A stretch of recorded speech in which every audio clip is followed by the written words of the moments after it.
नमस्कार दोस्तों, मैं सत्य मिश्रा आप सभी का अपने YouTube चैनल परीक्षा.242 पे स्वागत करता हूं और आशा करता हूं कि आप सभी स्वस्थ और मस्त होंगे। तो हिंदी प्रैक्टिस सेट नंबर 2 जो कि आपके MP वर्ग 3 शिक्षक भर्ती परीक्षा के लिए अति महत्वपूर्ण है, जिसको भैया यहाँ पे टारगेट 31 अगस्त मान के तैयारी की जा रही है।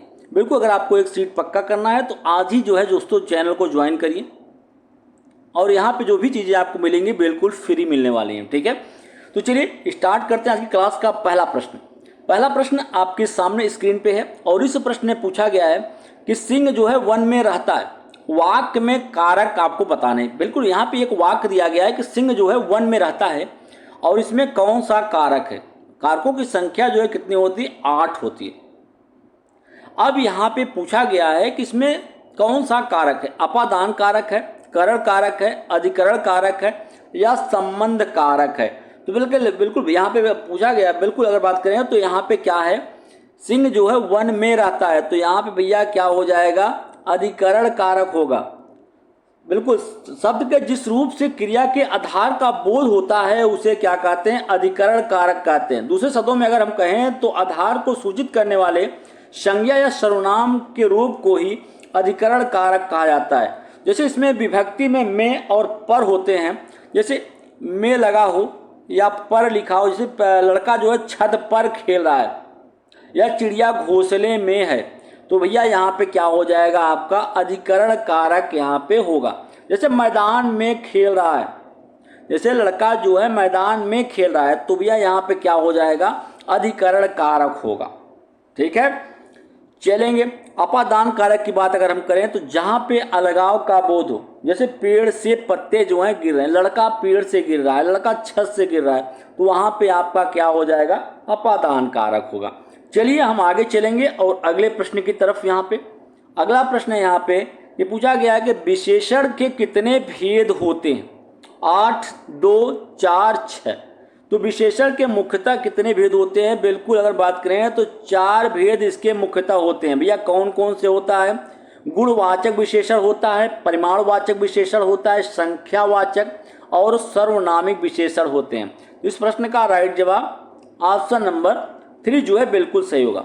अब विशेषण होता क्या है भी जान लीजिए कि जो शब्द गुण, दोष, भाव, संख्या, परिणाम आदि से संबंधित विशेषता का बोध कराता है उसे ही विशेषण वो कहा जाता है। जैसे यहाँ पे लिखा हो काला, लंबा या बड़ा, या यहाँ पे लिखा हो अच्छा, बुरा, मीठा, खट्टा, ये सभी क्या हैं, आपके विशेषण ही हैं। ठीक है, चलिए बिल्कुल आगे चलेंगे और अगले प्रश्न की तरफ बढ़ेंगे यहाँ पे। और अगला प्रश्न है कि यहाँ पे लिखा गया है कि रोहन बहुत तेज दौड़ता है, इस वाक्य में प्रविशेषण क्या है। प्रविशेषण होता क्या है जान लीजिए कि जो शब्द विशेषण शब्दों की विशेषता बताएं उन्हें प्रविशेषण वो कहा जाता है। तो इस वाक्य में प्रविशेषण की बात करें तो बहुत तेज, उसको वह दौड़ता तो है लेकिन कैसे दौड़ता है, बहुत तेज दौड़ता है, बहुत तेज। यहाँ पे ही बहुत तेज क्या है, आपका प्रविशेषण है, तेज दौड़ना। ठीक है, तेज क्या है, विशेषण है और बहुत क्या है, प्रविशेषण है। तो भैया बहुत क्या है, आपका प्रविशेषण, यानी इस प्रश्न का राइट जवाब ऑप्शन नंबर दूसरा है वो बिल्कुल सही होगा। चलेंगे हम आगे और अगले प्रश्न की तरफ। यहाँ पे मानव शब्द का विशेषण निम्नलिखित में से क्या बनेगा। मानव शब्द यहाँ पे लिखा गया और उससे पूछा गया है कि इससे विशेषण कौन सा बनेगा। तो मानव शब्द का विशेषण क्या बनेगा, मानवीय बनेगा। भैया बिल्कुल क्या करेंगे, अगर इसमें ईय प्रत्यय यहाँ पे जोड़ दिया जाएगा, ईय प्रत्यय यहाँ पे जोड़ते हैं और इससे क्या हो जाएगा, यहाँ पे मानवीय बन जाएगा। क्या हो जाएगा, मानवीय वो शब्द यहाँ पे बनेगा। तो बिल्कुल इस प्रश्न का राइट जवाब क्या हो जाएगा, ऑप्शन नंबर 4 बिल्कुल सही हो। जो शब्द गुण, दोष, भाव, संख्या और परिणाम आदि से संबंधित विशेषता का बोध कराते हैं उन्हें ही विशेषण कहा जाता है। जैसे यहाँ पे बड़ा, लंबा, दयालु, भारी, सुंदर, टेढ़ा मेढ़ा, 1, 2, पुरुष अच्छा बुरा मीठा खट्टा आदि हो, सभी क्या होते हैं, विशेषण होते हैं। जैसे यहाँ पे अगर पूछ लिया, जैसे यहाँ पे अंकुर लिखा हो अंकुर, और पूछ ले भैया कि अंकुर से क्या विशेषण बनेगा, ये विशेष है अंकुर, और इससे क्या विशेषण बनेगा, अंकुरित जो है वो इससे जो है वो विशेषण बनेगा। ठीक है, क्या बनेगा, अंकुरित बनेगा। यहीं पे लिखा हो कुल, और कुल से क्या विशेषण बनेगा, कुलीन जो है वो विशेषण इससे जो है वो बनेगा। वहीं लिखा हो यहाँ पे सिंधु, तो सिंधु से कौन सा, बिल्कुल अगर लिखा हो यहाँ पे सिंधु, और सिंधु से पूछ लिया कि सिंधु एक विशेष है, इसका विशेषण क्या होगा, तो सैंधव जो है इसका विशेषण होगा। क्या होगा, सैंधव जो है इसका विशेषण होगा। चलेंगे अगले प्रश्न की तरफ, और अगला प्रश्न यहाँ पे है कि राम सेब खाता है, इस वाक्य में क्रिया का कौन सा प्रकार है, पूर्वकालिक क्रिया है, सकर्मक क्रिया है, अकर्मक क्रिया है, या अनेकार्थक क्रिया है। तो राम सेब खाता है, तो इस वाक्य में क्रिया का कौन सा रूप है या कौन सा प्रकार है, सकर्मक क्रिया है। अब सकर्मक क्रिया क्यों है, राम सेब खाता है, तो वाक्य में खाता है क्रिया का प्रभाव जो है राम कर्ता पर न पड़कर सीधे जो है किससे पे पड़ रहा है, सेब पे पड़ रहा है। तो यहाँ पर सेब क्या है, कर्म है, और बिल्कुल इस कारण से यहाँ पे क्या हो जाएगा, सकर्मक क्रिया हो जाएगी। क्रिया के मुख्यतः कभी पूछ लेता है, तो क्रिया जो होती है आपके मुख्यतः दो प्रकार की होती है। एक होती है आपकी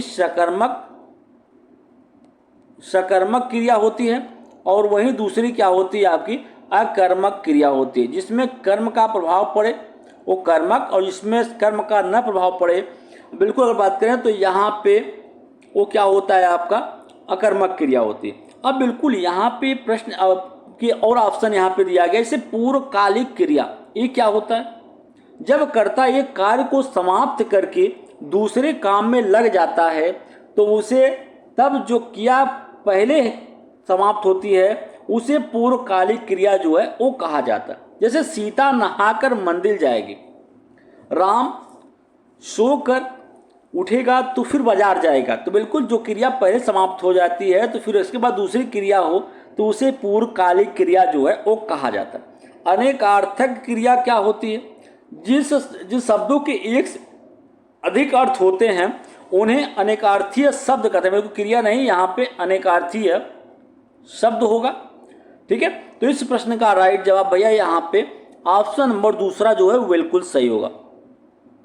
चलिए अगले प्रश्न की तरफ बढ़ेंगे, और अगला प्रश्न है यहाँ पे कि परि उपसर्ग में कौन सा शब्द जोड़ें जिससे उसका अर्थ छोड़ना हो जाए, तोष, हार, जन या ताप। बिल्कुल भैया पर उपसर्ग लगा हुआ है, पर उपसर्ग में कौन सा शब्द यहाँ पे जोड़ दें तो जिससे क्या हो जाएगा, उसका अर्थ क्या हो जाएगा, छोड़ना हो जाएगा। परिहार, बिल्कुल उसमें क्या जोड़ना है, हार जोड़ना है, इसका मतलब क्या हो जाएगा, छोड़ना हो जाएगा। परिहार करना अर्थात उसको जो है त्याग देना या छोड़ देना हो जाएगा। ठीक है, चलिए अगले प्रश्न पे चलेंगे, और अगला प्रश्न आपके सामने है, और इसमें कहा गया कि गोविंद ने राम को जगवाया, गोविंद ने राम को जगवाया, वाक्य में क्रिया का कौन सा रूप है, अकर्मक है, इच्छाबोधक है, नाम धातु है, या प्रेरणार्थक है। तो गोविंद ने राम को जगवाया वाक्य में क्या है, प्रेरणार्थक वाक्य है। बिल्कुल भैया, प्रेरणार्थक क्रिया की बात करें तो वह क्रिया होती है जिसमें किसी एक व्यक्ति के द्वारा किसी दूसरे व्यक्ति से कोई काम जो है वो करवाया जाता है। जैसे यहाँ पे क्रिया हो गई क्या, जागना, और यहाँ पे बात करें तो जागना, और उसको जो है प्रेरणार्थक अगर बात करें तो प्रेरणार्थक मतलब उसको जो है जगवाया गया है, जगवाना जो है जिस क्रिया से इस बात का ज्ञान हो कि कर्ता जो है स्वयं कार्य न करके किसी अन्य को उसे करने के लिए प्रेरित करता है, तो उसे ही प्रेरणार्थक वाक्य जो है वो कहा जाता है। जैसे खेलना, खिलाना, खिलवाना इत्यादि जो हैं आपके प्रेरणार्थक वाक्य होते हैं। वह अगर हम बात करें अकर्मक क्रिया क्या है, तो जिस क्रिया में कार्य का फल जो है कर्ता पर ही पड़े उसे अकर्मक क्रिया जो है वो कहा जाता है। क्रिया, बिल्कुल क्रिया में कर्म जो है, उन अकर्मक क्रिया में जो है वो कर्म नहीं पाया था। ऐसे यहाँ पे लिखा हो कुत्ता जो है, कुत्ता क्या करता है, कुत्ता जो है भौंकता है, कुत्ता क्या करता है, भौंकता है। तो यहाँ पे बिल्कुल, यहाँ पे कार्य का फल जो है बिल्कुल जो है किस पे पड़ रहा है, वो कर्ता पे पड़ रहा है। तो यहाँ पे क्या होगा, अकर्मक क्रिया होगी। वहीं अगर बात करें तो यहाँ पे इच्छा बोधक वाक्य क्या होता है, या इच्छा बोधक क्रिया क्या होती है, जिस संयुक्त क्रिया के करने की इच्छा प्रकट होती है उसे इच्छावाचक या इच्छावाद बोधक जो है संयुक्त क्रिया कहते हैं। जैसे मैं लिखना चाहता हूँ, मैं जो है पढ़ना चाहता हूँ, या मैं जो है लिखना चाहता हूँ, ठीक है। चलिए भैया आगे चलेंगे और अगले प्रश्न पे। और इसमें पूछा गया है कि किस शब्द में उपसर्ग जो है नहीं लगा हुआ है, विरासत, व्यापार, विक्षक या विकल्प। तो यहाँ पे कहाँ पे जो है उपसर्ग का प्रयोग जो है किस शब्द में जो है वो नहीं हुआ है। विरासत जो है, यहाँ पे विरासत का अर्थ होता है संपत्ति, संपत्ति या अधिकार पाना। संपत्ति या अधिकार जो है जो किसी व्यक्ति को उसके पूर्वजों से जो है वो प्राप्त होता है, उसे ही क्या कहते हैं, विरासत जो है कही जाती है। तो इसमें भैया विरासत में किसी उपसर्ग का प्रयोग जो है नहीं हुआ। जबकि यहाँ पे व्यापार जो है इसमें आपके बी उपसर्ग लगा हुआ है। वह अगर बात करें विक्षक, तो विक्षक में भी बी प्लस कल जो है यह विक्षक होगा, बिल्कुल बिल्कुल बी प्लस इच्छक होंगे, और वहीं बी प्लस कल। तो यहाँ पे सभी शब्दों में जो है यहाँ पे बी उपसर्ग लगा हुआ है, लेकिन आपके विरासत में जो है किसी प्रकार के उपसर्ग का उपयोग जो है वो नहीं हुआ है। चलिए अगले प्रश्न पे चलेंगे। अलंकार में किस उपसर्ग का प्रयोग होता है, अल, अलन या अलम। तो बिल्कुल यहाँ पे अल जो है जिसमें हलंत लगा हुआ है, इस उपसर्ग का प्रयोग हुआ है, या जिसमें हलंत जो है वो नहीं लगा हुआ है, या अलम उपसर्ग लगा है या अलम, ठीक है। तो बिल्कुल अगर बात करें तो अलम में, अलंकार में अलम उपसर्ग का प्रयोग जो है फिलहाल यहाँ पे हुआ है। और अलम का अर्थ होता है भैया पर्याप्त। क्या होता है, इसका अर्थ होता है पर्याप्त। और अन्य सभी विकल्प क्या है, बिल्कुल अनुचित है। और अतः जो अलम है यहाँ पे बिल्कुल सही विकल्प होगा। तो अगर मैं उपसर्ग की बात करें तो उपसर्ग आपका होता क्या है, तो वे शब्द या अव्यय जो किसी शब्द के आरंभ में जुड़कर उसके अर्थ में या मूल शब्द के अर्थ में जो है वो विशेषता बता लें या उसमें जो है परिवर्तन कर दें, तो वही शब्द क्या कहलाते हैं, उपसर्ग जो है कहलाते हैं। ठीक है, चलिए अगले प्रश्न की तरफ चलेंगे। और अगला प्रश्न यहाँ पे आपके सामने है। पूछा गया कि करुण रस का स्थायी भाव क्या होगा, शोक होगा, भय होगा, निर्वेद होगा या रति होगा। तो करुण रस का अस्थायी भाव भैया क्या होगा, शोक होगा। किसी प्रिय व्यक्ति या वस्तु के विनाश या अनिष्ट की आशंका से जो भाव मन में उत्पन्न होता है उसे या उसका अस्थायी भाव जो है क्या होता है, शोक होता है। जैसे राम राम कहीं राम कहीं, राम कहीं राम, तनु परिहरि रघुवर विरह राव गौं सुरधाम।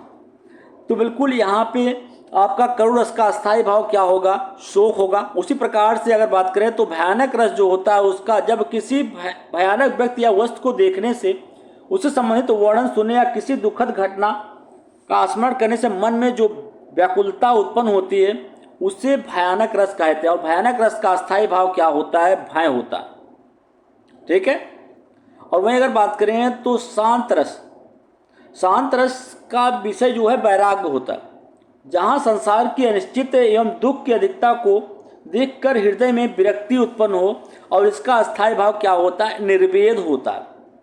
ठीक है, चलेंगे भैया अगले प्रश्न की तरफ।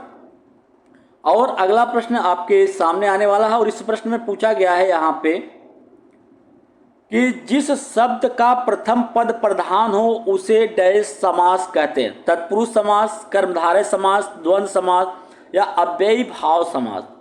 तो बिल्कुल जिस समास का प्रथम पद क्या हो, प्रधान हो, और समस्त पद अव्यय का काम करें, वो क्या कहलाता है, आपका अव्ययी भाव समास कहलाता है। जैसे यहाँ पे एक एग्जाम्पल आपको बता दें, जैसे यहाँ पे लिखा हो प्रति प्लस दिन, प्रति दिन, और इसको अगर हम जोड़ते हैं तो क्या हो जाएगा, यहाँ पे प्रतिदिन हो जाएगा। तो भैया यहाँ पे क्या होगा, आपका अव्ययी भाव समास होगा, जिसका प्रथम पद क्या होता है, प्रधान हो। और बिल्कुल ठीक है। वहीं अगर हम तत्पुरुष समास की बात करते हैं तो जिस समास में उत्तर पद जो है वो प्रधान हो तथा समास करने के उपरांत विभक्ति में कारक चिन्हों का जो है लोप होता है।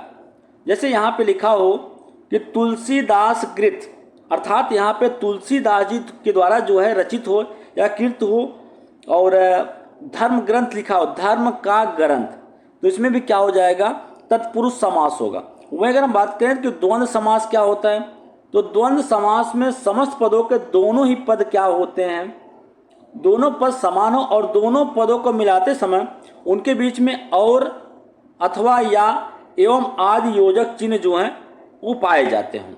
जैसे यहाँ पे लिखा हो माता पिता, कहीं पूछ लेता है कि लिखा हो माता और पिता, तो भैया सीधा सीधा पहचानने के बीच में लोपक चिन्ह लगा हुआ योजक चिन्ह, तो बिल्कुल ये क्या हो जाएगा, आपका द्वंद्व समास होगा।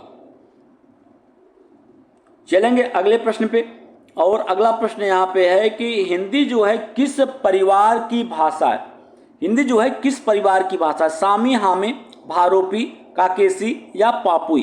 तो हिंदी भाषा जो है भारत यूरोपीय भाषा परिवार की, अर्थात भारोपी परिवार की एक भाषा जो है क्या है, वो हिंदी। और इस भाषा समूह में अंग्रेजी जो है प्राचीन भाषा, पंजाबी, जर्मनी, हिंदी और उसी भाषाएं जो हैं वो आती हैं। तो बिल्कुल इस प्रश्न का राइट जवाब ऑप्शन नंबर जो सेकंड है वो बिल्कुल सही होगा। चलेंगे अगले प्रश्न पे,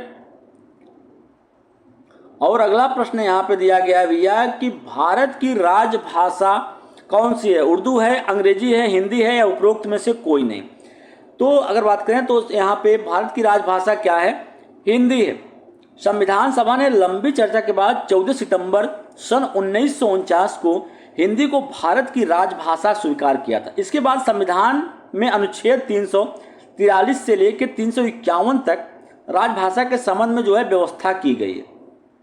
और अनुच्छेद 343 के खंड 1 के अनुसार देवनागरी लिपि में लिखित हिंदी संघ की जो है वो राजभाषा जो है घोषित की है। और भारतीय संविधान के अनुच्छेद 343 में हिंदी सहित 22 भाषाओं का जो है वर्णन किया गया है। चलिए आगे चलेंगे और अगले प्रश्न को देखेंगे कि बोलते समय मुख से उच्चारित स्थानों का प्रयोग जो है क्या आता है। बिल्कुल, बोलते समय मुख से कितने उच्चारण स्थानों का प्रयोग जो है वो किया जाता है, 4, 5, 6, 3। तो बोलते समय मुख के 5 उच्चारण स्थानों का प्रयोग जो है यहाँ पे किया जाता है। जैसे आपका कंठ हुआ, ताल हुआ, मूर्धा हुआ, दंत हुआ, ओष्ठ हुआ।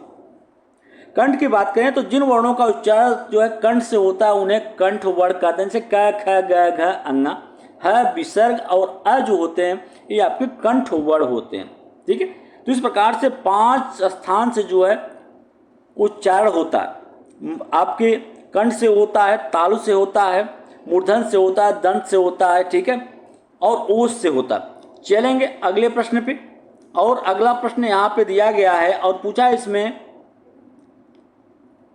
बिल्कुल अगले प्रश्न पे चलेंगे।